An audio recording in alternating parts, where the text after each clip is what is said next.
semuanya, saya Nadita Rahmawati. Di sini saya akan menjadi coach yang akan memandu kelas pelatihan kita, yaitu Your Mind, Your Power. Bagaimana menguasai pikiran untuk membentuk konsep diri yang positif. Yuk kita mulai. Nah, pasti banyak banget dari kita yang sering menghadapi tantangan, seperti kurangnya kontrol diri, pola pikir yang stuck, kepercayaan diri yang rendah, atau mungkin nih ya, strategi coping yang kurang efektif. Tanpa kita sadari, semua itu mengganggu perkembangan diri kita. Dan yang bikin parahnya lagi, itu bisa menyebabkan stres. Maka penting nih bagi kita untuk memahami bagaimana pikiran kita membentuk konsep diri yang positif. Nah, menurut Carl Rogers, dia membagi 3 aspek utama dari konsep diri, yaitu self-image, ideal self, sama real self. Self-image itu bagaimana kita memandang diri kita sekarang. Ideal self itu bagaimana kita memandang diri kita ke depannya atau yang kita inginkan bagaimana. Dan real self itu bagaimana diri kita yang sebenarnya gitu. Nah, 3 komponen ini menjadi keseimbangan utama dalam kesehatan mental psikologis. Nah, Carl Rogers juga mendefinisikan konsep diri sebagai struktur yang dinamis karena terbentuk dari perspektif, nilai, dan pengalaman hidup seseorang. Maka semakin jauh self-image dengan self-ideal yang mereka inginkan, maka semakin besar juga kemungkinan stres seseorang atau rasa kepuasan atas hidupnya tuh semakin berkurang gitu. Karena apa yang mereka impikan itu tidak sesuai dengan apa yang ada pada diri dia. Nah, konsep diri itu tidak terbentuk begitu saja. Ada beberapa faktor utama yang dapat mempengaruhinya. Yang pertama itu ada kontrol diri yang biasanya mungkin dipengaruhi oleh pola asuh orang tua atau bagaimana mereka bisa mengelola emosi mereka.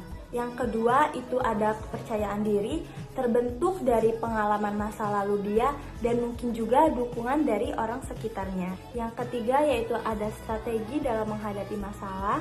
Dan yang keempat adalah pola pikir berkembang yang bisa dibentuk oleh pengalaman atau keinginan untuk terus berkembang.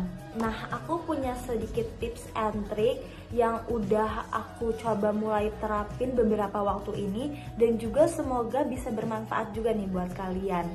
Yaitu aku selalu bikin vision board selama 1 tahun ke depan itu nanti misalnya di 2024, di 2025 akhir tuh apa aja sih yang aku inginkan dan capai gitu, baik di bidang keuangan, keluarga dan teman, karir, pendidikan, itu aku tulis semua. Dan nantinya untuk mencapai goals tersebut aku bikin tracking baik dalam kesehatan, budget pengeluaran keuangan sebulan berapa, terus juga dalam bidang ibadah gimana, dan ada monthly planner juga, ini aku udah isi gitu beberapa. Dan aku harap kalian juga bisa mulai nerapin ini gitu, dan menurut aku ini works banget buat aku, apalagi kalian nempel vision boardnya itu di dinding gitu, jadi kayak ya punya semangat hidup gitu guys, untuk terus mencapai impian yang kita inginkan sih. Itu menurut aku works banget di aku.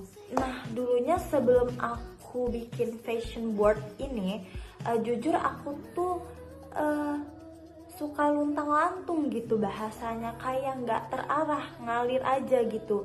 Nah, semenjak aku mencoba tren bikin fashion board ini dan rupanya sangat bermanfaat bagi aku, hidup aku tuh akhir-akhir ini gitu ya cukup tertata gitu, kayaknya ini udah terlalu jauh deh dari apa yang aku inginkan, kayaknya aku udah terlalu gini, terlalu gitu, dan menurut aku kalian juga harus cobain ya.